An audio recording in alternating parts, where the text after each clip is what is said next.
Muy buenas noches a todos los que se hallen del otro lado de esta transmisión. Esta es una nueva entrega de Comentarios de lo Real, la número 67. Hoy es domingo 6 de junio del año 2021. Vamos a empezar por el tema que viene ya desde la semana pasada, la frase que decía Larrañaga: hay orden de no aflojar, que fue pintada en algunos locales en un local policial y generó determinada disputa. Bueno, el senador Sartori, ese senador que nunca había vivido, nació en Uruguay y después nunca vivió acá, estuvo en el extranjero, se casó con la hija de un magnate ruso, de esos que tienen una fortuna que no es muy clara cómo surge, que muchos sospechan que tiene que ver con manejos ilegales, ha sido arrestado por la policía francesa, muchos sospechan que tiene que ver con la privatización fraudulenta de las empresas de la antigua Unión Soviética, pero bueno, este hombre resulta que salió a proponer que la frase "hay orden de no aflojar" se incluya en la ley orgánica policial como forma de zanjar el asunto. Y lo cierto es que, por otro lado, el movimiento de participación popular salió a decir, bueno, la policía es una organización vertical, jerárquica. ¿Quién dio la orden? No van a ir a pintar eso porque a alguien se le ocurrió en un acto espontaneísta. En cualquier caso, yo la semana pasada dije que esa frase era de Basilio Muñoz, aunque muchos se la atribuían a Saravia. Muy bien. Ante varias versiones encontradas, me comuniqué con un amigo mío que estudió la licenciatura de Historia en Facultad de Humanidades y me dice que la situación es esta. No hay un registro de que Saravia haya dicho esa frase en ningún momento, pero unos cuantos años después de su muerte, unos 6 años después de su muerte, en publicaciones de las posiciones blancas radicales, empieza a aparecer esa frase siéndole atribuida a Saravia. Posteriormente, Basilio Muñoz, que había sido un caudillo nacionalista en las dos luchas saravistas, aunque había quedado medio peleado con algunos después de la segunda, bueno, Basilio Muñoz se levanta con un grupo en contra de la dictadura de Terra en 1935 y en ese momento él hace uso de una gran cantidad de elementos evocadores de la gesta zaravista, frases, imágenes, etcétera, objetos, y entonces ahí es que esta frase toma gran relevancia y se la y aparecen cosas que tienen que ver con él, probablemente por eso fuera mi error. Lo cierto es que en cualquier caso, fuera de Saravia, fuera de Basilio Muñoz, fuera una invención, esta invención o esta frase dicha por alguien es patrimonio conceptual del Partido Nacional y por eso mismo no corresponde que esté en un edificio policial. Continuemos con más asuntos de esta semana. La Operación Océano, aquella operación que acabó en el procesamiento de varios adultos responsables por el abuso sexual, tráfico sexual, explotación sexual comercial de menores. Muy bien. Los abogados defensores de esas personas habían presentado 5 recursos de nulidad, pero la jueza finalmente falló desestimando los 5 recursos de nulidad, por lo cual el procesamiento judicial va a continuar. Otro tema que tiene que ver con el ámbito de lo judicial es el que tiene que ver con que 7 represores han sido procesados por violaciones a los derechos humanos en el lugar de reclusión llamado 300 Carlos. El 300 Carlos, ¿qué era? Era un centro en el cual, después que las formas de insurgencia armada en Uruguay ya habían terminado, la dictadura decidió acabar con 300 personas que ellos decían que eran la dirigencia del Partido Comunista. Por eso 300 Carlos, por Carlos Marx. Y los llevaban allí para distintas formas de tortura, violación, muerte. Y afortunadamente se han producido 7 procesamientos por los atropellos contra los derechos humanos ocurridos allí. 3 son personas que ya estaban previamente procesadas: Silvera, Ramas y Gabazo. Los otros 4 que aún no habían sido procesados por ninguna causa son Mario Aguerrondo, Raúl Giosia, Carlos Frachele y Manuel Cola. Está muy bien que hayan sido procesados. Por otro lado, continuando con algo vinculado con esto, con el tema de que esta gente procesada se la lleva a la cárcel de Domingo Arena. Bueno, hubo una movilización de distintas personas y grupos vinculados con las preocupaciones por los derechos humanos, que hizo una protesta frente a la cárcel de Domingo Arena, reclamando que esta gente no tenga condiciones privilegiadas de encierro. Personalmente, yo entiendo que esto debería ocurrir del modo, no como la mayor parte de la gente dice, que los manden a una cárcel común. No, que las cárceles comunes fueran como Domingo Arena es lo que debería ocurrir. Porque las cárceles comunes son depósitos de gente casi siempre pobre, gente que ha sido castigada estructuralmente por formas de violencia social, donde lo único que hacen es aprender cómo ser más delincuentes en su mayoría de los casos. Hay casos de gente que se reencamina y que después no delinque, por supuesto. Hay muchos casos de personas que estudian o de personas que salen adelante, pero lamentablemente las cárceles no funcionan como una promoción de esa salida. Cuando esa salida ocurre es porque la persona que cayó preso ha podido encontrar la forma de superar esa situación, no porque el Estado haga lo que es su deber para generar un lugar donde las personas se las reeduque y se las ayude a superar la situación en la que están viviendo. Muy bien, vamos por otros asuntos. Ya que hablábamos de cárceles, ahora vamos a hablar de manicomios. O sea, el Ministerio de Salud Pública afirma que quiere ir hacia la desinstitucionalización de la salud mental. ¿Qué significa esto? Que los manicomios, las casas de locos, los lugares donde se encierran a las personas que están, digamos, popularmente locas, esos lugares que son instituciones terribles, muchas veces con más violaciones de los derechos humanos que otras, deben ir desapareciendo. Ahora bien, están planteando que existan unas casas de mediano y largo plazo. A mí no me queda claro qué significan esas casas por los materiales que he podido estar consultando. En algún momento, si me entero, les comentaré.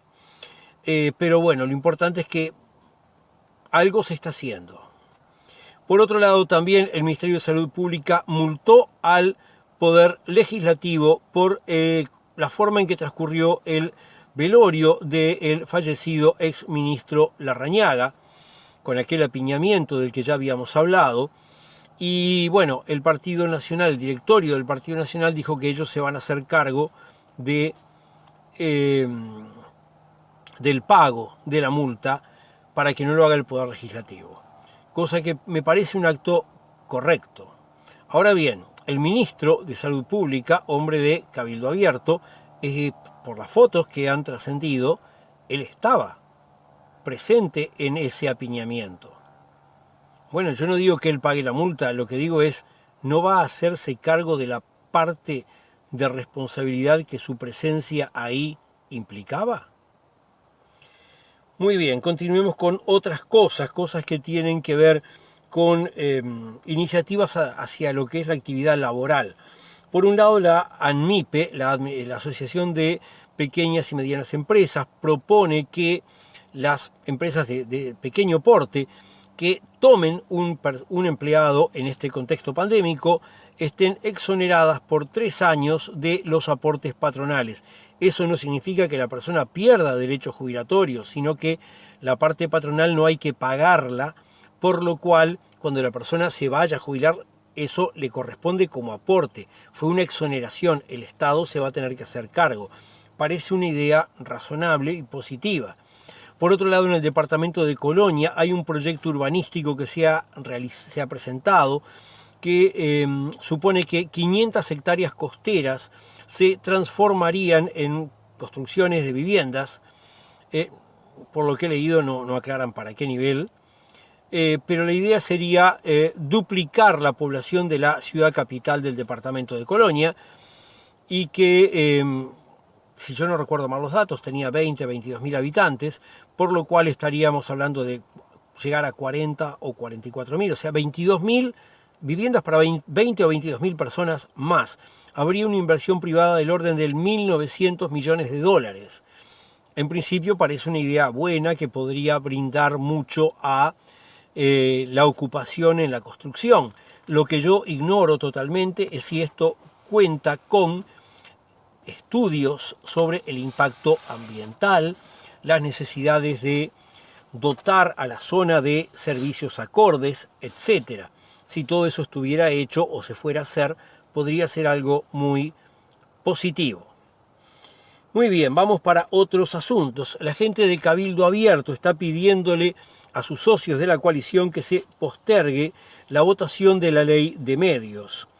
Y eso generó molestias entre los socios de la coalición, que le dicen a la gente de Cabildo Abierto que no están acompañándolos. Ante lo cual la gente de Cabildo ha protestado que si querían mayor acompañamiento hubieran establecido un estatuto de cómo se debían comportar y que les hubieran dado mayor cantidad de cargos en el gobierno. O sea, hay ya la pugna que vamos viendo hace un año que existe entre Cabildo y el herrerismo y el Partido Colorado se va agravando.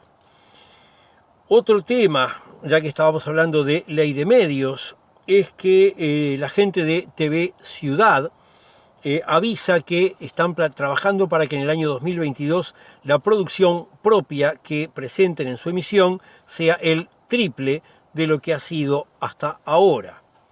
Y por más que no tiene que ver con los medios, tiene que ver con la cultura. Se realizó en el Sodre una prueba de lo que llamaron pase responsable.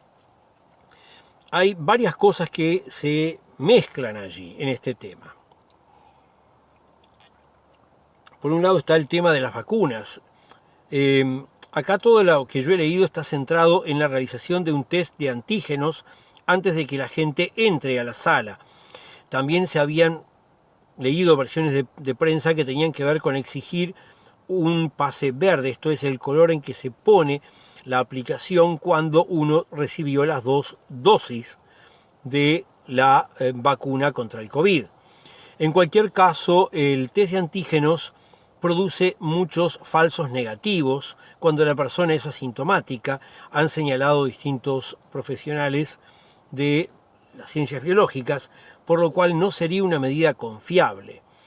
Por otro lado, hay un rechazo tanto de figuras políticas, por ejemplo la diputada Lustenberg, que es médico, la cual ha dicho que en países donde se han hecho este tipo de cosas, como en Barcelona, lo hicieron cuando ya había pasado la segunda ola de COVID, mientras que acá lo estamos haciendo en pleno auge del contagio por el virus, cosa que no sería apropiado.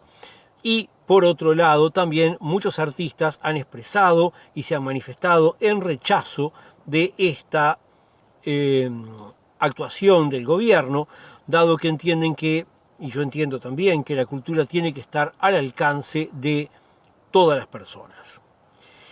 Muy bien, tenemos que, por otro lado, vamos a lo que tiene que ver con educación.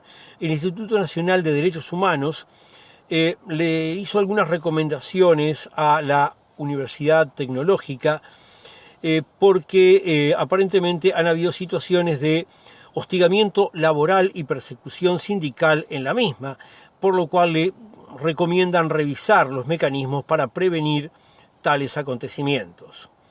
Por otro lado, la ANEP informó a la gente de FENAPES que hay más de 100.000 estudiantes que tienen problemas de conectividad a la hora de estudiar en forma no presencial.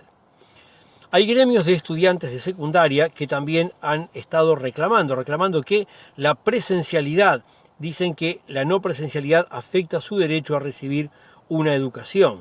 En materia de educación primaria, en los próximos lunes 7, o sea, mañana, 14 y 21, se va a ir completando el acceso de los escolares a las clases presenciales.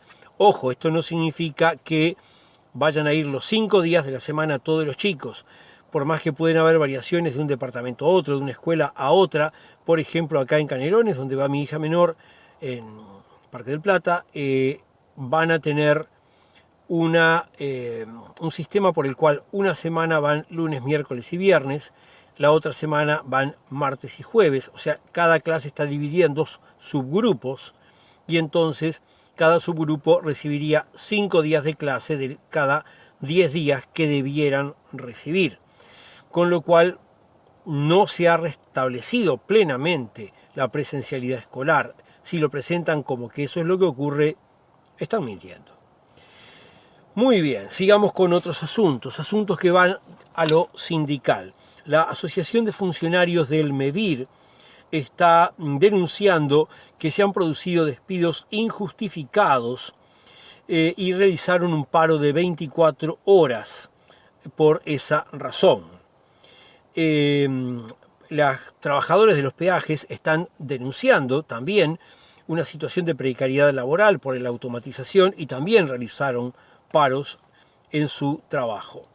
Los trabajadores del Banco de Seguros del Estado aseguran que la reducción de cantidad de trabajadores está perjudicando las funciones del hospital de la institución.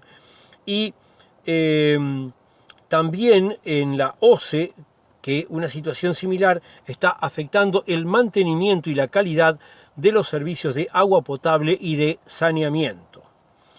Bueno, vamos a otro asunto. Yo no quiero transformar esta interpretación de las noticias semanales en una página de necrológicas. Tuvimos en algún momento una muerte, la de Vázquez, tuvimos en un momento otra, la de Larrañaga, tuvimos la de Gonzalo Aguirre. Esta semana murieron 3 personas que de alguna forma tienen relevancia para movimientos sindicales o sociales.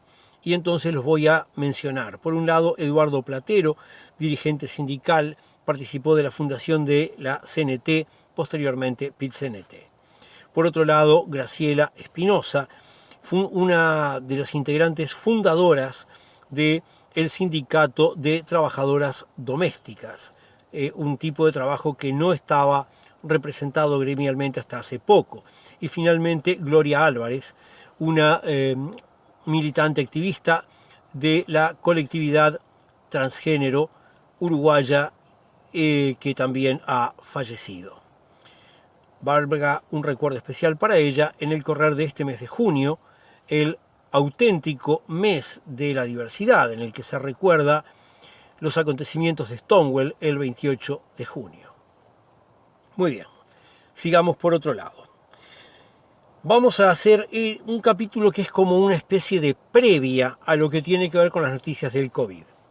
El presidente de la República, Lacalle Pou, se reunió con legisladores de la Comisión de Seguimiento por el tema del COVID.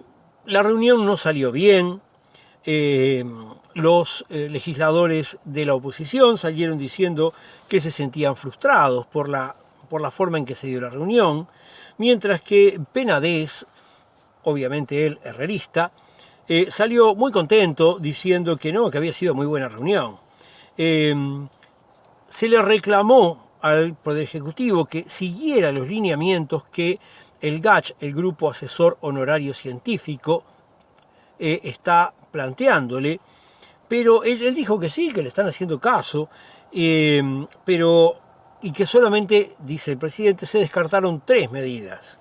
Sin embargo, la publicación en el diario La Diaria indica que lo que no se han tomado han sido 10 de las medidas planteadas por el GACH, incluyendo algunas de las que, según algunas versiones, serían más relevantes. La relación del presidente con la oposición también va agravándose, especialmente en el entorno de las formas de enfrentar la pandemia. Y ahora sí vamos al capítulo específicamente dedicado a la misma. Tenemos que los gremios de la salud están reclamando que se tomen mejores medidas y además están denunciando que en los CTIs están faltando medicamentos, cosa que es gravísima porque la mayor parte de la gente que muere por esta enfermedad es gente que pasa por los centros de tratamiento intensivo. Tenemos por otro lado que el grupo uruguayo de análisis de datos, GIAD, está diciendo que han podido medir y establecer una correlación. Esto es, no hay una relación de causa y efecto, sino que cuando una cosa ocurre, ocurre otra cosa. No es una forma de vincular dos acontecimientos, no decir que uno es el causante del otro, pero sí decir que cuando uno pasa, el otro también. Eso puede indicar que uno sea causa del otro, o puede indicar que los dos sean causa de un tercero, u otras cosas. Pero que existe, correlación existe entre la movilidad, por un lado, y por otro lado, la difusión del virus, los contagios. Así que esto ellos lo han podido medir utilizando los datos de lo que ha ocurrido ya en Uruguay en meses pasados. Por otro lado, el GACH, como Grupo Asesor Científico Honorario, como dijimos antes, está preparando su salida. La relación entre este grupo y Presidencia de la República es cada vez peor. Sienten ellos, los científicos, que los tienen de adorno, que no les dan bola, que los están utilizando para legitimar las acciones cuando les conviene a los integrantes del gobierno. Y cuando no, bueno, sale gente del partido de gobierno a decir, ¿qué se creen los científicos? ¿Que gobiernan ellos? ¿Quieren instaurar una tecnocracia? Ahí habría un tema interesantísimo para hablar, que nos llevaría a muchísimos minutos, así que no lo voy a hacer, pero simplemente punteo que hay suficientes elementos para indicar que si alguien puede ser acusado de tecnócrata, son los gobiernos de corte neoliberal, tanto en democracia como en dictadura, y no otros. Muy bien, continuemos. Decía, están preparando la salida del GACH, quieren darle una salida elegante. Hay algunos planteamientos que indican que tal vez el GACH pudiera seguir funcionando como una organización independiente totalmente del gobierno. Después de todo es honorario, no están cobrando. Y hay gente del GACH que siente que el gobierno les embarró la cancha. En este sentido de embarrar la cancha, un integrante del Partido Nacional, Martinelli, funcionario de presidencia, dice que cuando pase el tiempo esto va a ser visto como una gripe. Vamos por partes. Yo estoy convencido que cuando pase el tiempo va a haber medicación para tratar, no como forma de vacuna, sino usted se enfermó de esto, tome tal cosa. Las vacunas van a ser más efectivas y en algún momento esto va a ser un recuerdo. En algún momento haremos de nuevo una vida tranquila y normal. Pero decir que un acontecimiento con tanta gente pasando mal, con tanta gente angustiada, con tanta interrupción de las formas normales de socialización, cultural, educativo, laboral, va a quedar en el recuerdo como una simple gripe, este señor Martinelli o es muy tonto o es muy mala persona. Bueno, finalmente los datitos. Tenemos que hay 532 personas a la revisación del viernes, que siempre es el día que yo reviso, en los CTIs, y eso supone un 1,8% menos que la semana pasada, lo cual no es una baja, en realidad nos mantenemos en la misma meseta de personas en CTIs. La cantidad de camas libres aumentó y también la de respiradores libres, llegando a los niveles que tenía hace unos 15 días atrás. La gente vacunada con primera dosis ya está en el 55,6% y con segunda dosis todavía se vaya recién en el orden del 30,4%. Así que cuídense, sean felices, disfruten la vida, nos vemos la semana que viene.